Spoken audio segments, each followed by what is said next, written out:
안녕하세요. 저는 50대 후반 여성입니다. 최근 저는 제 인생에서 제일 충격적인 일을 겪었습니다. 가족끼리 서로 의지하며 이겨내고 있지만 이 사연을 통해 남아있는 여러 감정들을 다 털어버리고 싶은 마음에 이렇게 사연을 쓰게 되었습니다. 저는 어릴 적부터 쭉 시골에서 자랐습니다. 우리 집은 농사를 지었는데 시댁도 농사를 지었죠. 결혼하고 이어서 농사를 짓는 남편과 농사랑 근처 산에 양봉도 하며 살았습니다. 그러다 예쁜 자식들까지 낳았고요. 농사하면서 중간중간 새참을 먹는데 우리 남편은 일하면서 마시는 노동주를 좋아했습니다. 여보, 술 좀 적당히 마셔요. 이따가 저기 밭일도 해야 하는데. 이것만 마시고 좀 이따가 할게. 내가 천천히 할 테니까 당신은 좀 쉬고 있어. 아니면 당신도 그만하고 나랑 한잔 할까? 아이고, 나는 됐어요. 당신이나 드세요. 사람 참, 같이 마시면 얼마나 좋아. 알겠어. 그럼 당신도 그만 마무리하고 쉬게 이리 와. 저렇게 말하는 남편을 두고 저는 결코 쉴 수 없었습니다. 왜냐고요? 우리 남편은 저렇게 노동주를 마시다 보면 얼큰이 취하기 때문입니다. 거기다 가장 문제인 것은 남편 술버릇이었죠. 아이고, 우리 이장님 또 여기서 이러고 있네. 영길이 엄마, 영길이 아버지 취해서 잔다. 아니 길바닥에서 잠이 잘 오는지 참. 아주 여기가 이장님 집 안방이요. 아유, 저 사람 저게 술 버리신 거 이 동네 모르는 사람 있나요? 그냥 두셔요. 한숨 자고 나면 이따가 알아서 일어날 거예요. 우리 남편은 술이 강한 편이 아닌데도 불구하고 이럴 때 마시는 술이 달다며 훌쩍훌쩍 마시기 일쑤였습니다. 그리고 남편의 치명적인 술버릇이 있는데 바로 취하면 아무 데서나 자는 것이었습니다. 길거리든 어디든 그냥 누울곳만 있으면 뻗어 잠들었어요. 그래서 우리 마을에는 남편의 술버릇을 모르는 사람이 없었습니다. 더군다나 마을의 이장님이니 유명하기도 하고 어릴 때부터 같이 자란 친구 둘과 한 마을에 살다 보니 셋이서 아주 어울려 술 마시고 놀기 좋아했습니다. 사람은 참 착하고 좋은데 술만 마시면 아무 데서나 자는 버릇이 문제였죠. 시간이 지나자 슬슬 술에서 깬 남편에게 저는 늘 그렇듯 한 소리 했습니다. 아, 정말 그렇게 술 마시고 뻗을 거면 그냥 집에서 편히 마시던가. 왜 여기서 이래요 맨날? 내가 또 깜빡 잠들었구먼. 미안해. 근데 당신 아직도 일하고 있는 거야? 사람 참, 그러다 병 나면 어쩌려고. 쉬엄쉬엄 하라니까. 참. 그나저나 지금 시간이 몇 시지? 아이고, 벌써 이렇게 되어버렸네. 나 약속 있어서 회관에 들렀다 갈게.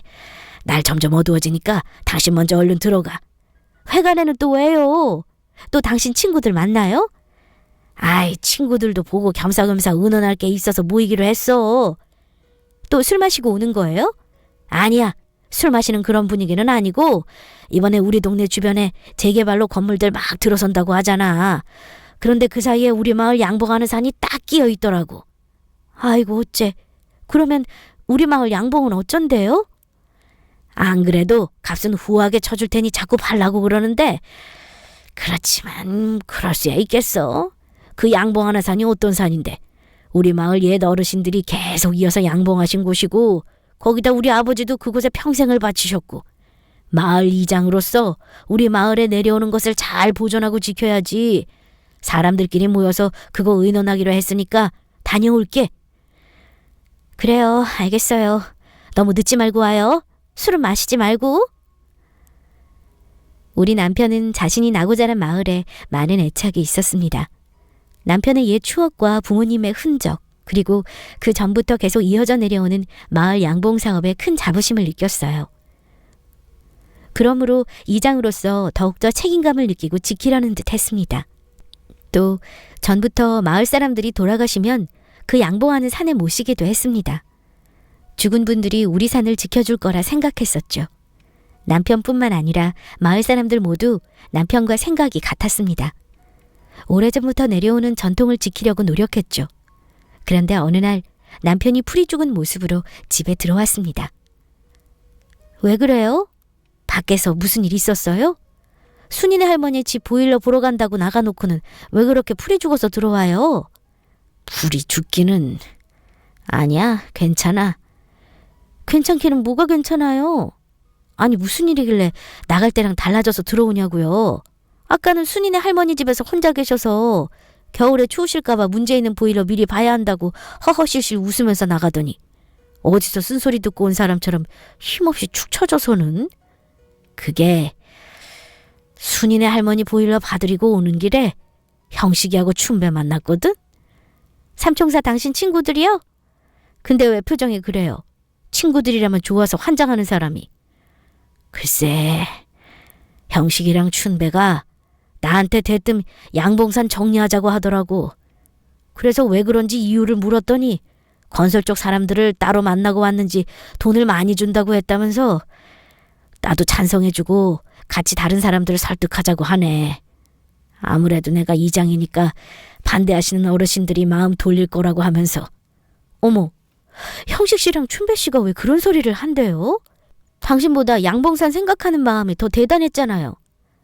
나야 자세히는 모르는데 대충 눈치 보니까 둘 다 돈이 필요한 것 같아. 내가 빌려줄 수 있으면 그러겠다고 이야기하는데도 친구한테 신세지기 싫다면서 계속 말을 안 하네. 나도 어째야 할지 모르겠어.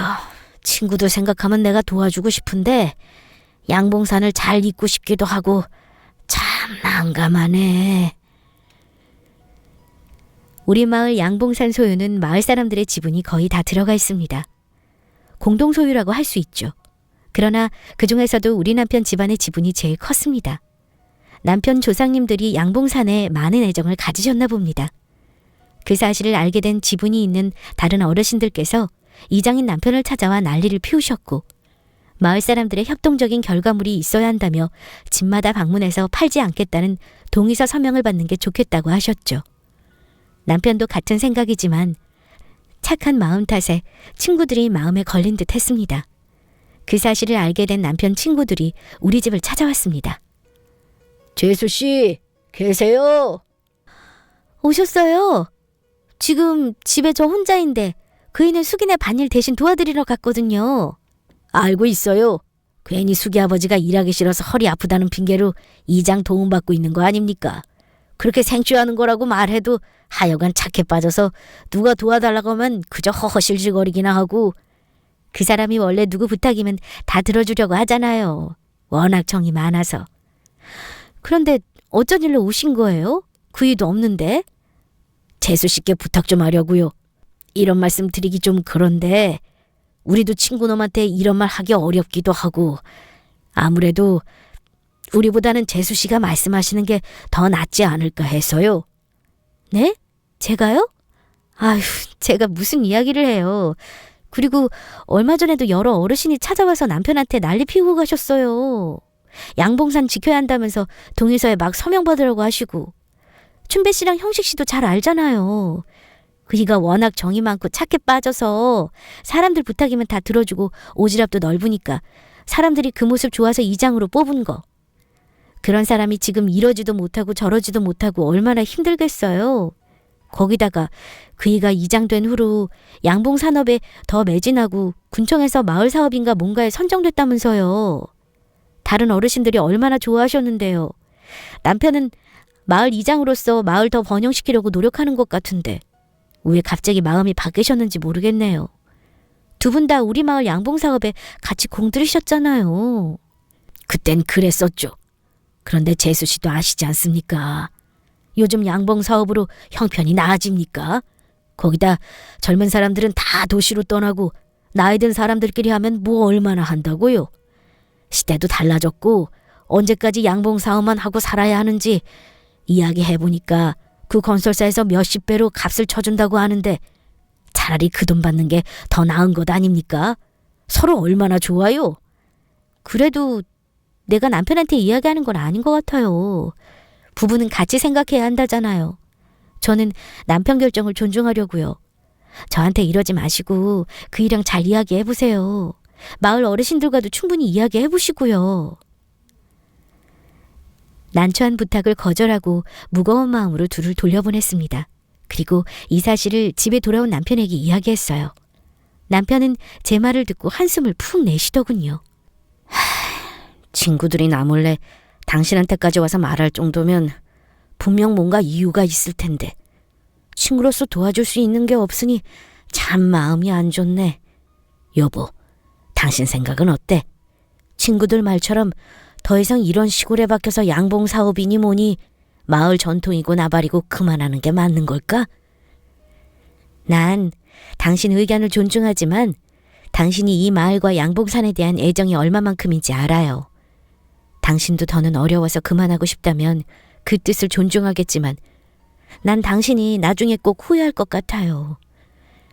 아휴, 사람이 하도 착해서 모든 사람을 다 헤아려 주려고 하니 참 어찌해야 할지 나도 속상하네요. 마음 착한 남편은 자신의 마음을 돌보지 않고 친구들의 입장과 여러 어르신의 입장을 중간에서 조율하며 부단히 애쓰고 있었습니다. 그러다 하루는 마을 사람들과 회관에서 술을 한잔하게 되었는데 속상한 마음에 술을 많이 마신 것 같더군요. 같이 술을 마신 사람들이 남편을 업고 집에 데려왔습니다. 아니, 도대체 어떻게 된 거예요? 이 사람 술 많이 마신 거예요? 요즘 속이 상해서 그런지 술 좀 먹었어요.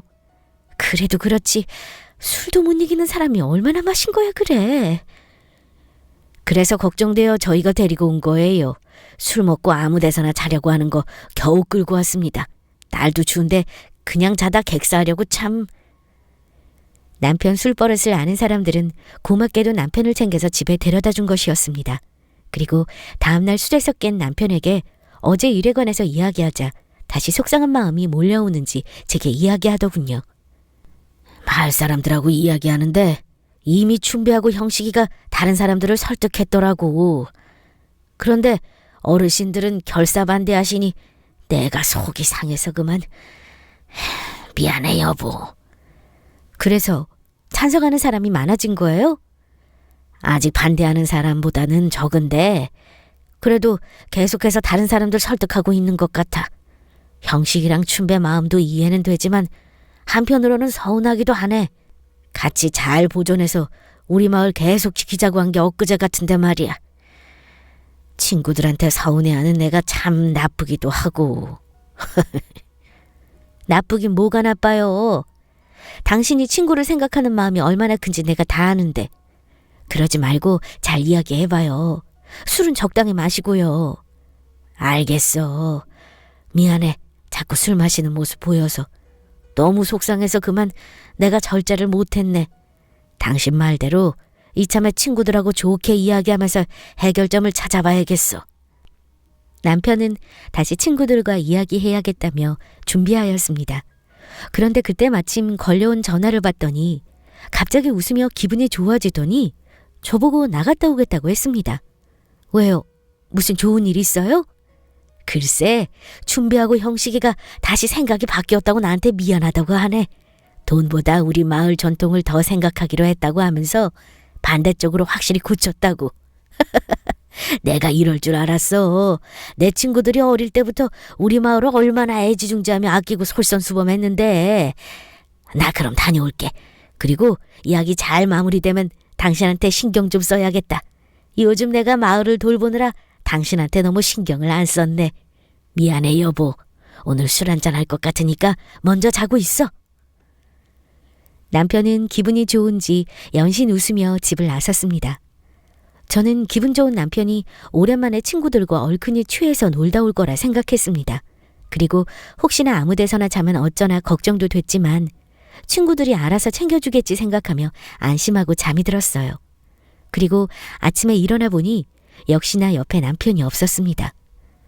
이 사람이 마을 회관에서 자고 있나 싶은 생각에 전화를 걸었습니다.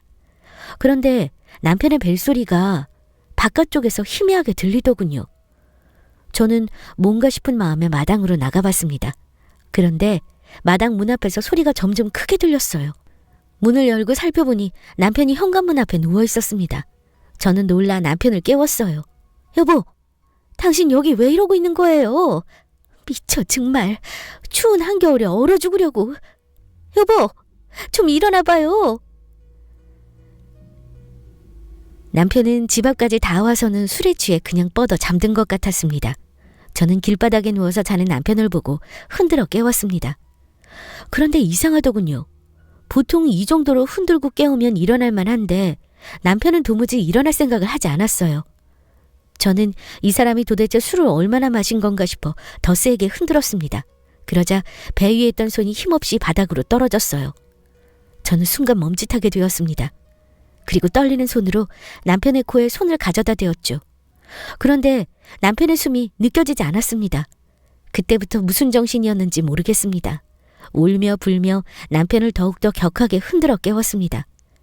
그런 제 다급한 목소리에 집에 있던 아이들까지 모두 뛰어나와 남편을 살피게 되었고, 지나가던 동네 주민도 남편을 발견하면서 119에 신고를 해주었습니다. 그리고 이미 사망한 남편을 병원으로 옮겼습니다. 우리 가족은 갑자기 맞이한 슬픔에 정신을 못 차렸어요. 빠르게 소식을 들었는지 형식 씨와 춘배 씨가 병원으로 급히 들어왔습니다. 재수 씨, 이게 어떻게 된 거예요? 종범이가 왜 죽었냐고요?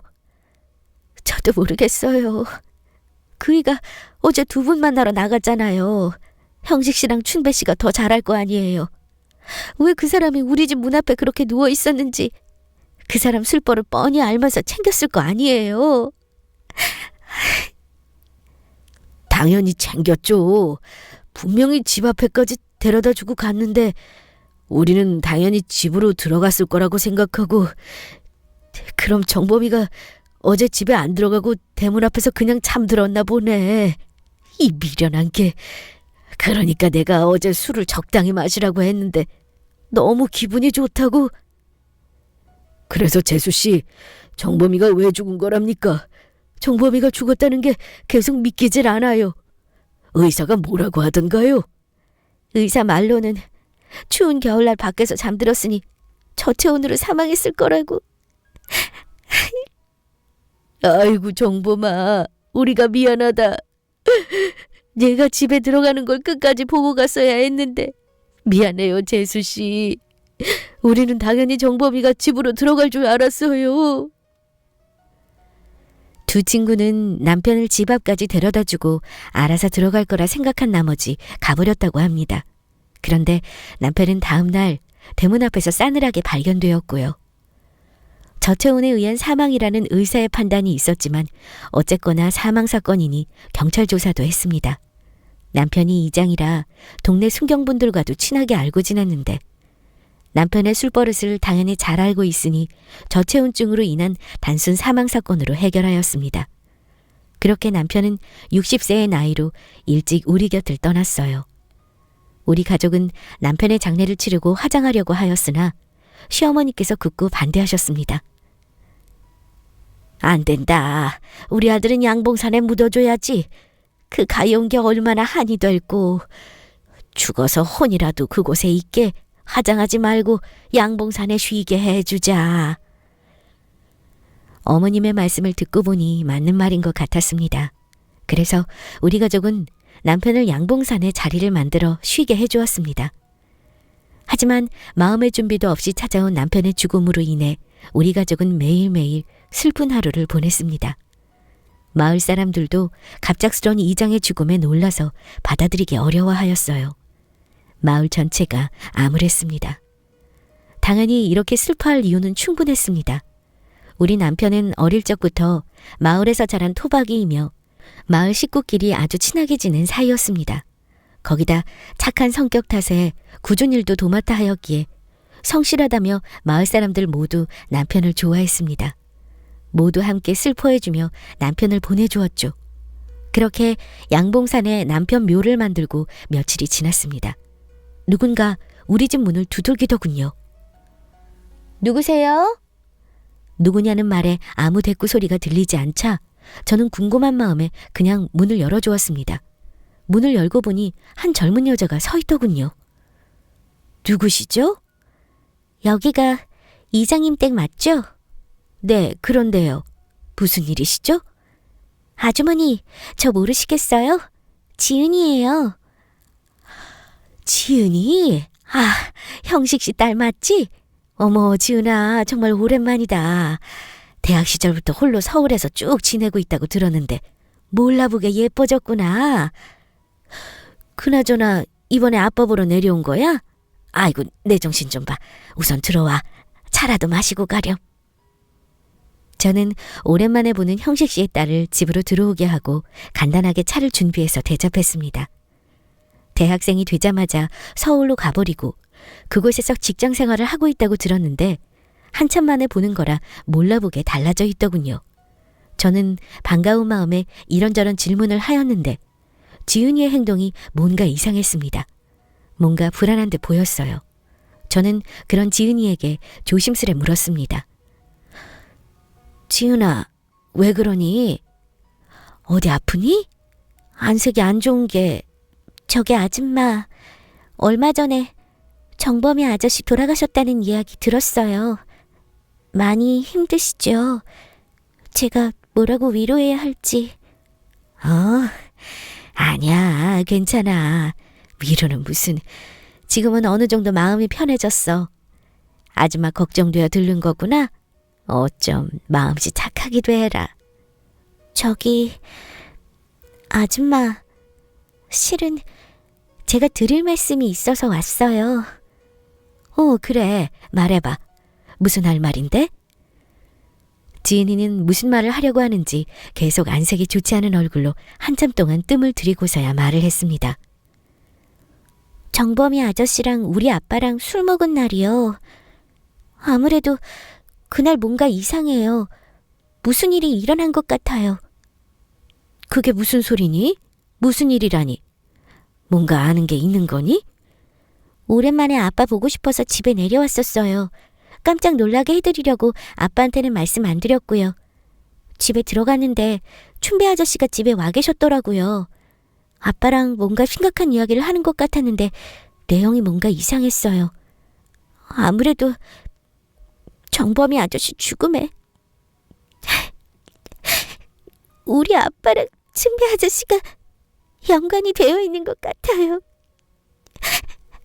도저히 무서워서 아빠한테 물어보지 못하고 혼자 끙끙 앓고 있었는데 비밀로 하기에는 어릴 적 정범이 아저씨가 엄마 없이 큰 저를 많이 챙겨주신 게 자꾸 생각나서 너무너무 죄송스러워서. 지은아, 너 뭔가 잘못 들은 거 아니야? 춘배 씨랑 형식 씨가 우리 남편을 죽이기라도 했다는 거니? 말도 안 돼. 뭔가 오해했겠지. 안 되겠다. 내가 직접 가서 형식 씨하고 춘배 씨한테 확인해 볼게. 뭔가 잘못 들었을 거야. 우리 남편이랑 죽고 못 사는 친구들인데 말도 안 돼. 확실해요. 제가 똑똑히 들었다고요. 분명히 그날 밤 정범이 아저씨가 발견되기 전에 춘배 아저씨가 그랬어요. 정범이 확실히 죽은 거 맞냐고. 우리 아빠는 죽었다고. 너도 술에 섞은 거 보지 않았냐고. 지은이의 말을 들은 저는 모든 게 정리되지 않은 채 제대로 이해가 되질 않았습니다. 도대체 왜 그 둘이 우리 남편을 죽였다는 말인지 혼란스럽더군요. 우선 지은이에게 알겠다고 이야기한 뒤에 집으로 돌려보냈습니다. 혼자 방 안에 앉아 곰곰이 생각했죠. 그리고 오랜 고민 끝에 부검을 해보기로 마음먹었습니다. 설사 제일 친한 친구들이라 우리 남편에게 그럴 일 없겠지만 오해를 풀지 않으면 평생 형식 씨와 춘배 씨를 보기 힘들 것 같았어요. 가족들에게 비밀로 하고 경찰에게 이 사실을 전했고 마을 사람들 몰래 남편의 시신을 꺼내 부검했습니다. 그리고 부검 결과에 큰 충격을 받았죠. 단순히 저체온증으로 사망한 줄 알았던 남편의 몸에서 희미하게 청산가리가 발견되었다고 했습니다. 타살의 정황이 나오자 경찰은 빠르게 수사를 진행했고 곧 형식 씨와 춘배 씨가 체포되었습니다. 그런데 경찰서에 가보니 다른 사람이 한 명 더 있더군요. 형사님, 저 사람은 누구죠? 저 사람은 마을 주변에 개발을 추진하던 건설사 사람입니다. 마을 회관에 남편분과 함께 술을 마셨고요. 들어가고 나오는 CCTV 확보했습니다. 그리고 친구분들이 모두 사실을 털어놓으셨어요. 단순히 술 드시고 길거리에서 주무시다 저체온증으로 죽은 거라 생각했는데 저 건설사 사람이 청산가리를 탔고 그 사실을 알면서 살인을 방조한 두 친구가 있었다는 사실을 하마터면 아무도 모를 뻔했죠. 증거는 있나요? 사건 발생 시간에 함께 있었다는 증거 확보했고 친구분 진술에다가 건설사 사람 집에서 청산가리가 발견됐습니다. 이 정도면 충분해요.